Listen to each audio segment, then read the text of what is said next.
FIFA club world cup জমজমাট লড়াই হওয়ার কথা ছিল।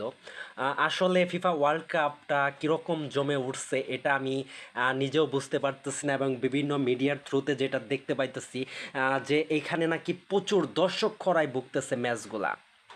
এমনকি বিভিন্ন মিডিয়া বলতেছে ফিফা ক্লাব ওয়ার্ল্ড কাপটা খুব যে একটা মানে যেরকম হওয়ার কথা ছিল, যেরকম উচ্চমানের একটা টুর্নামেন্ট হওয়ার কথা ছিল, ওই রকম হচ্ছে না।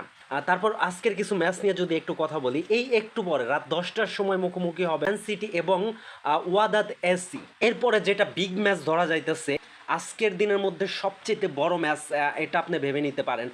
কারণ ইউরোপের জায়ান্ট রিয়াল মাদ্রিদ মুখোমুখি হবে এশিয়ান জায়ান্ট আল হেলালের।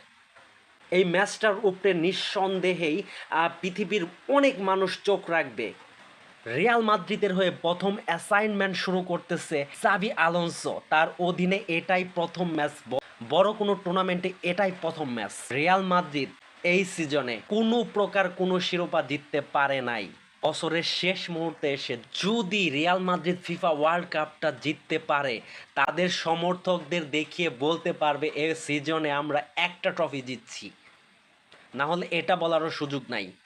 এবং আগামীকাল সকাল 7টার সময় মুখোমুখি হবে জুভেন্টাস এবং আল আইন। এই ম্যাচটা কেমন হবে আমি ঠিক বলতে পারতেছি না, কারণ জুভেন্টাস এবং আল আইন দুইটা ক্লাবের সক্ষমতা বা সামর্থ্য কতটুক আছে এই সম্পর্কে আমি খুব একটা অবগত নই। আপনারা যদি কেউ জেনে থাকেন তাহলে কমেন্ট করে জানাতে পারেন।